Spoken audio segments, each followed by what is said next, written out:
더마카와 함께 시선 집중의 문을 열겠습니다. 어서 오세요. 네, 안녕하세요. 더마카입니다.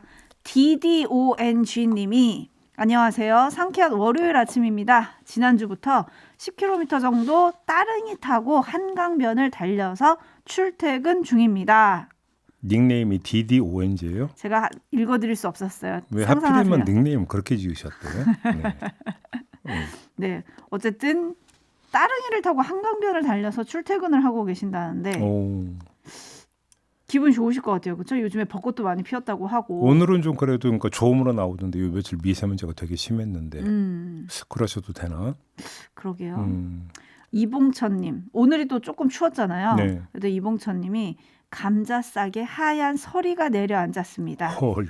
감자야 미안해. 다음엔 따뜻한 햇살옷 입혀줄게 라고 인사해 주셨고요. 하여간 겨울은 그냥 물러나는 법이 없어요. 그러니까 예. 뒤끝이 좀 길어요. 맞아요. 그죠? 네. 그리고 축제의 계절이긴 한 것 같아요. 6365님이 대천 바닷가 무창포 쭈꾸미 축제 둘러보고 왔습니다. 야, 지금이 쭈꾸미철이죠. 아 그래요? 네. 저도 한 2주 전쯤인가 소래포구 가서 쭈꾸미 먹고 왔는데. 아 그러셨습니까? 네, 네. 맛있던데. 네, 예. 그러셨군요. 네, 네. 6365님 시선 집중 못 들은 것 빼고는 기분 좋은 여행이었습니다. 라고 해주셨는데 대천하면 또 제이비의 고향 아니에요? 네.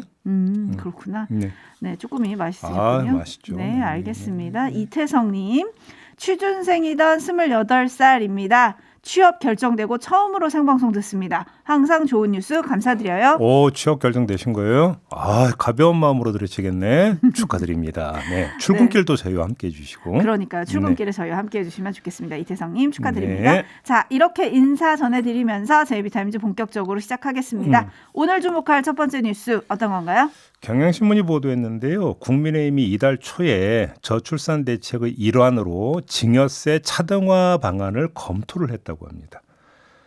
현행 제도로는 성년 자녀에게 증여할 경우 5천만 원까지만 세금을 물리지 않는데 이걸 자녀 수에 따라서 차등해서 확대 적용한다. 이런 게 골자라고 하는데요. 그러니까 조부모가 부모에게 증여할 경우를 두고 하는 이야기인데 이 조부모로부터 증여받는 부모가 자녀를 1명 두고 있으면 1억, 2명 두고 있으면 2억, 3명이면 4억까지 세금을 물리지 않는다. 이런 방안이라고 합니다. 3명 이상 자녀를 낳은 20대 아빠에 대해서 병역을 면제하는 안을 검토한다는 소식이 며칠 전에 전해져서 저희도 전해드린 바 있지 않습니까? 그렇죠. 이때 증여세 비과세 방안도 함께 검토했다라는 이런 보도입니다. 네, 뭐 당에서는 아직 아이디어 수준이다라고는 합니다만 평가를 좀 해볼까요? 이건 뭐 평가하고 말 것도 별로 없는 것 같은 게 상속도 아니고 증여로 4억을 받을 수 있는 사람이 도대체 몇 명이나 될까요? 응? 이건 한마디로 부자들을 위한 정책 이렇게밖에 볼 수 없는 거 아니겠습니까? 자, 더 현실적인 문제 하나를 제가 제기할게요. 통계청의 좀 지난 통계를 하면 2009년 통계가 있는데요. 25살부터 44살까지 여성의 평균 자녀 수를 남편 소득과 비교한 결과 남편 소득이 100만 원 미만이면 1.71명이었는데 500만 원 이상이면 1.90명이었어요. 그리고 이건 소득이고 자산의 경우를 놓고 보면 역시 똑같은 나이대 여성의 평균 출생아 수는 5분위가 1.93명인데 반해서 1분위는 1.59명에 불과했습니다. 5분위라고 하면 그러니까 자산상이 20% 안에 드는 거고 1분위는 반대로 자산 하위 20%가 되는 거죠. 그러니까 가진 것 있고 넉넉히 버는 사람은 알아서 아이들을 낳고 있다는 이야기입니다. 이 통계에 따르면.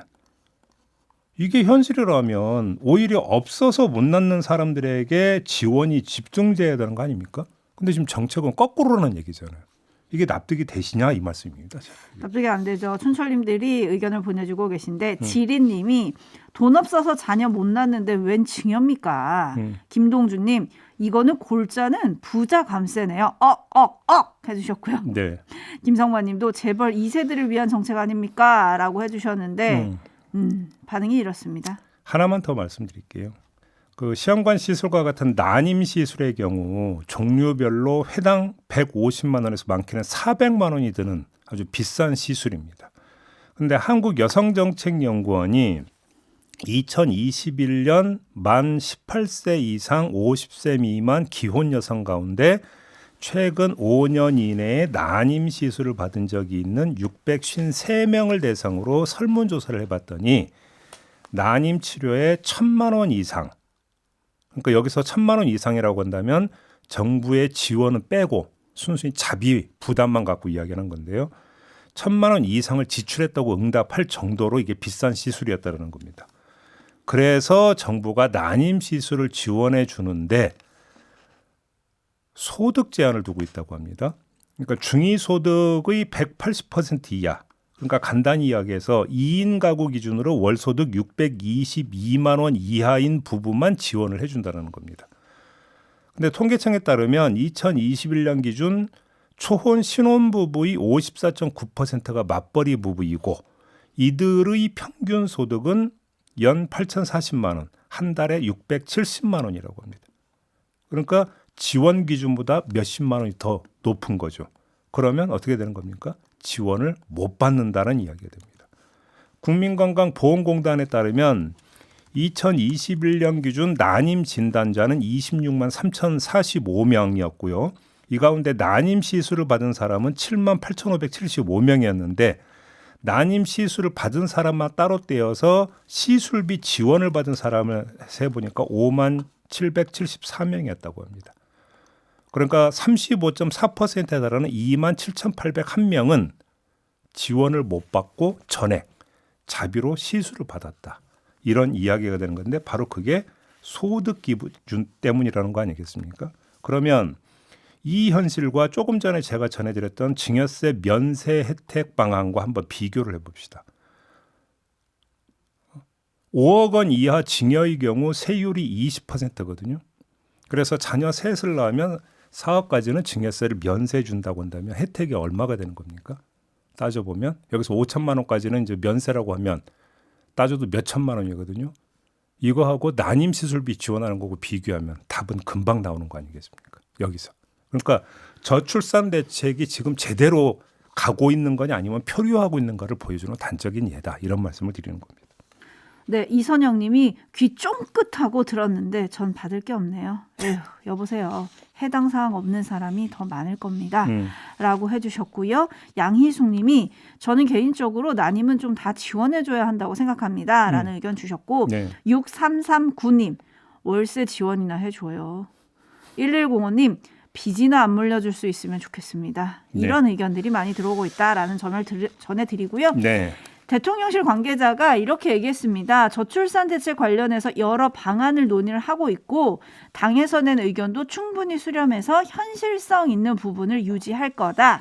그리고 낳는 거에만 위주로 하는 대책이 아니고 교육이나 부동산 등 여러 정책과 연결이 돼 있기 때문에 세부 내용을 챙기는 과정에 있다.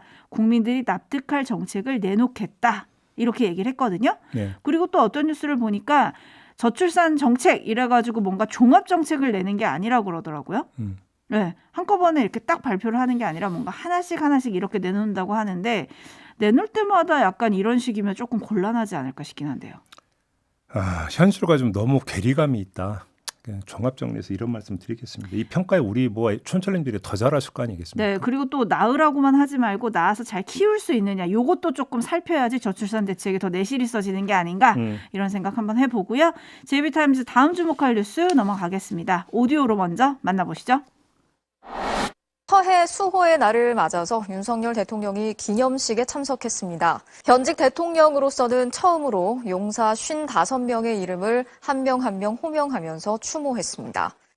누군가를 잊지 못해 26초간의 침묵 뒤 윤 대통령은 용사 55명의 이름을 일일이 호명하며 국가가 영원히 기억하겠다고 말했습니다. 누군가를 잊지 못해 부르는 것은 영원히 기억하겠다는 다짐입니다. 영원한 바다 사나이 55분의 그 영웅의 이름을 불러보겠습니다. 윤 대통령은 기념식 전에 묘역을 찾았는데 묘비 뒤에 적힌 출생일을 살폈다고 합니다. 꽃다운 나이에 살아한 장병을 생각하면 어찌 평정을 유지할 수 있겠나 또 묘역을 찾은 게 두 번째인데 그때마다 묘비 뒤편 출생일, 사망일을 보고 마음속으로 엄청 울었다 이렇게 말했습니다.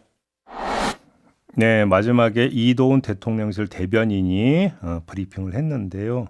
여기다가 전해진 이야기가 하나가 더 있습니다. 오찬에서 윤석열 대통령이 울컥한 이유와 관련해서 20대 청춘들이 생각나서 나도 모르게 눈물이 나더라라고 소회를 밝혔다라는 겁니다. 자, 오늘 이야기 좀 한번 해봤으면 좋겠는데요. 윤석열 대통령의 청년 사랑은 끝이 없는 것 같습니다. 노동개혁을 주장하면서도 청년의 미래를 강조했었고요. 강제동원 해법이란 걸 내놓으면서도 청년의 미래를 주장한 바 있지 않습니까? 이번에도 또 청년입니다.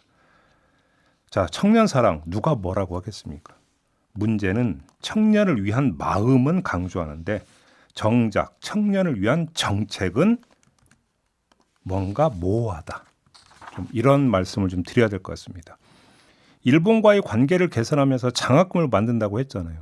근데 장학금 만든다 해서 그 수혜 대상 도대체 몇 명이나 되는 겁니까? 이게 20대 청년 문제를 푸는 해법이 될 수 있는 겁니까? 노동정책은 오히려 청년 세대의 강력한 반발에 지금 봉착해 있는 상태 아니겠습니까? 그러면 최근의 움직임을 넘어서 범위를 좀 넓혀보겠습니다. 대표적으로 떠오르는 정책이 국군장병 월급 인상이거든요. 그런데 여기에 묘한 게 있습니다. 병사의 월급이 오르다 보니까 상대적 박탈감을 느끼는 층이 있다. 바로 부사관들이다라는 소식 여기서 전해드린 바도 있었습니다. 부사관들도 청년들이거든요. 그렇지 않습니까? 그렇죠. 어떻게 되는 겁니까? 자, 그리고 조금 전에 전한 저출산 대책이란 것도 따지고 보면 청년 세대와 직결되는 문제잖아요. 근데 그 정책이라는 게 청년을 아우르기보다는 청년 내 위화감을 조장하는 내용입니다. 그 무엇 하나 딱 떨어지는 게 없고 종합청사진은 더더욱나 없다. 그래서 청년을 위한 마음은 알겠는데 청년을 위한 정책은 뭔가 좀 모호하다. 이런 말씀을 드리는 겁니다. 네, 제가 쏠기현님이 근데 선택적 청년 사랑 아닌가요? 라고 해주셨고 임금님기의 캔디님은 이태원에서 죽어간 청춘들도 꽃다운 청춘들입니다. 라고 해주셨고 그렇죠. 이덕터님도 그렇습니다. 비슷한 의견. 이태원 참사 때 이렇게 울컥했으면 더 좋았을걸요. 라고 해주셨는데 뭐 이 부분도 조금 지적하시는 분들이 많네요. 네. 그런데 대통령뿐만이 아니라 청년층에 공을 들이고 있는 분들이 또 계십니다. 그렇습니다. 국민의힘 지도부죠. 김기현 대표를 포함한 국민의힘 지도부가 내일 경희대 학생식당을 찾아서 대학생들과 1,000원 학식을 함께 먹을 예정이라고 하고요. 김병민 최고위원과 장해찬 청년 최고위원은 지난 24일에 새로 곱친 노동자협의회 소속 일부 노조위원장들과 치맥회동을 한 바도 있었습니다. 말 그대로 공을 들이고 있는 건데 여기에는 이른바 노동시간 유연화 정책이란 계기성 이걸 어떻게든지 간에 설득하기 위한 어떤 목적 당연히 깔려 있다고 봐야 되는데 이것 말고 더 큰 정치적 이유가 하나가 있는 것 같습니다. 그게 제가 다른 코너에서 한번 짚은 바가 있는데요. 세대별로 윤석열 대통령 지지율 추이를 보면 30, 40대에 비해서 20대의 부정평가 수치가 상대적으로 낮거든요. 20대 같은 경우는. 그렇기 때문에 조금만 20대에 공을 들이면 20대의 윤석열 대통령 지지율이 올라가고 더불어 평균 지지율이 올라갈 수 있다. 이런 지금 계산에 따라서 움직이고 있는 거 아니냐. 이런 분석이 성립이 될 수가 있는 거겠죠. 윤석열 대통령이 청년층에 감성적 접근을 하는 이유 그리고 국민의힘 지도부가 청년층과 스킨십을 넓혀가는 이유 그 정치적 이유가 여기에 있다. 이렇게도 볼 수 있을 것 같습니다. 듣다 보니까 이준석 전 대표가 내세웠던 세대포 이론이 좀 떠오르기도 하는데 네. 과연 이런 행보들이 20대 사랑을 좀 받을 수 있을까요? 그게 이제 제가 아까 이제 정책 부분을 계속 말씀을 드린 거잖아요. 어떤 정책은 뭐 호응을 끌어낼 수도 있겠죠. 근데 문제는 그 호응을 끌어내다가 다른 정책이 오히려 걸림돌이 되면서 엇박자가 나다 보면 오히려 반발이 더 심해질 수도 있다. 그런 점에서 제가 아까 청사진이라는 말씀을 드렸잖아요. 청사진이 없는 상태에서 그때그때 단발성 정책을 내다 보면 어느 시점에 가다 보면 이른바 구성의 모순에 빠질 수도 있다. A라고 하는 정책과 B라는 정책이 상호 충돌해버리는 이런 현상이 빚어질 수 있는데 과연 그런 차원에서 종합적으로 접근하고 있는 거는 좀 되살펴볼 필요가 있겠다. 이런 말씀을 드리겠습니다. 이런 가운데 이선호님은 이런 댓글을 주셨네요. 청년이 힘들어진 계기는 지난 정부의 부동산 폭등 때문이라고 생각합니다. 그래서 윤석열 정부가 이 부분을 좀 잘 정리하면 20대 지지율이 오르지 않겠냐 이런 지적인 것 같은데요. 근데 부동산 지금 많이 빠졌잖아요.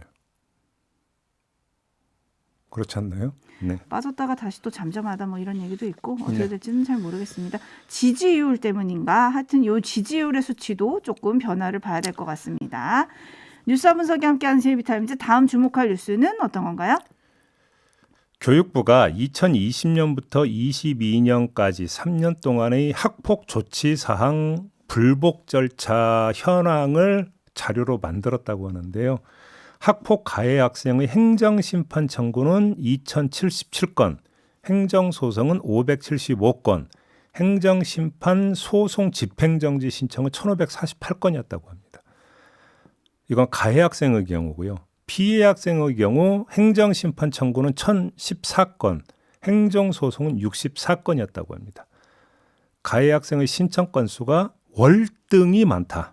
수치로 그냥 나오는 거 아니겠습니까? 그러네요. 추세를 보면 가해 학생의 불복 절차, 그러니까 여기서 행정심판이나 행정소송 결과에 대한 불복 절차가 되겠죠. 2020년 587건이었다가 21년 932건, 22년 1133건으로 급증하는 추세를 보였다고 합니다. 가해 학생이 신청한 집행정지 인용 비율, 받아들인 비율이죠.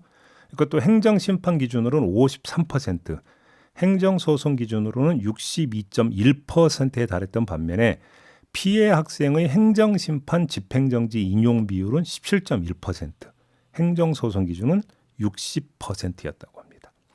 숫자에 담긴 의미를 좀 짚어봐야 될 것 같은데요. 가해 학생의 신청 건수가 월등히 높은 건 이미 다 알고 있는 사실입니다. 생기부에 기록이 남아서 대입에 불이익을 받으니까 필사적으로 대응하고 있는 것 아니냐라는 추측은 이미 거의 검증이 된 거죠. 대표 사례가 뭐겠습니까? 정순신 국가수사본부장 내정자 아들의 케이스가 바로 이런 경우라고 봐야 되는 거 아니겠습니까? 주목할 점은 집행정지 인용 비율, 받아들인 비율인데요. 행정심판의 경우 가해 학생은 53%인 반면에 피해 학생은 17.1%로 3배의 차이를 보이고 있지 않습니까? 왜 이런 차이가 났는지 이것도 어렵지 않게 추정할 수 있는데 이 역시 대표적인 사례가 정순신 변호사의 경우가 되겠습니다. 저희 고정 코너인 사법논담에서도 진단한 바가 있지 않습니까? 이게 법률 시장의 블루오션이 된 지 꽤 됐다라는 법률가들의 이야기가 이미 있었습니다. 블루오션이 된 이유가 뭐겠습니까? 피해 학생 때문이 아니라 가해 학생이 큰 고객이 되고 있다는 이야기잖아요. 가해 학생 쪽이 동원한 금력 그리고 권력이 결국은 인용 비율의 차이를 낳은 것이다. 이렇게밖에 해석이 안 되는 것이죠. 아주 씁쓸한 아주 쓰디쓴 현실의 한 단면을 지금 확인하는 숫자다. 이런 말씀을 드리겠습니다. 네, 백발마녀님이 죄가 밝혀져도 저들은 포크레인으로 꼭꼭 잘 덮어 묻어버립니다라고 해주셨고 김종희님은 법잘 알 덕분에 학교 피해 학생들의 눈물이 마를 날이 없는 현실이네요라고 해주셨는데 이런 씁쓸한 상황 좀 반전을 시킬 뭐가 필요하지 않을까 싶은데 정부가 원래 이달 중에 학교폭력 종합 대책을 발표하기로 했었거든요. 네. 그런데 그걸 다음 달 초로 연기를 했다고 합니다. 왜냐하면 31일 날 국회에서 정순신 변호사 아들 학폭 진상조사 청문회가 있기 때문인데 네. 뭐 어쨌든 내실 있는 대책 기대해도 될까요? 글쎄요. 뭐 이런 지금 그 집계까지 교육부가 했다고 하니까 어떤 결과를 내놓을지는 봐야 되겠습니다만 마지막으로 짧게 한 말씀 드리면 가해 학생 쪽의 집행정지 신청에 대한 인용 비율이 상당히 높다고 말씀을 드리지 않았습니까? 그 얘기를 거꾸로 하면 뭐가 되는 겁니까? 피해 학생의 눈물이 그만큼 많았다라는 뜻이 되는 겁니다. 그렇죠. 이게 지금 제대로 된 현실인지를 한번 좀 돌아와 보셔라. 교육 당국 입장에서는 여기에 대해서 책임감을 가지고 뭔가 단호한 조치가 필요하다. 제도겠죠. 단호한 제도 어떤 그 대안이 필요하다. 이런 말씀을 다시 한번 드리겠습니다. 네, 한번 지켜보도록 하겠습니다. 어린 마음에 벌써부터 법이 어떻게 되고 있는지를 그렇게 실감하는 것은 그렇게 좋은 현상은 아니거든요. 그러니까. 대한민국 발전을 위해서 좋은 건 아니지 않겠습니까? 그럼요. 법을 믿게 해야 되는 게 건강한 사회 아니겠습니까? 이 점 강조하면서 오늘 JB타임즈 마무리하겠습니다. 담화가 수고하셨어요. 고맙습니다.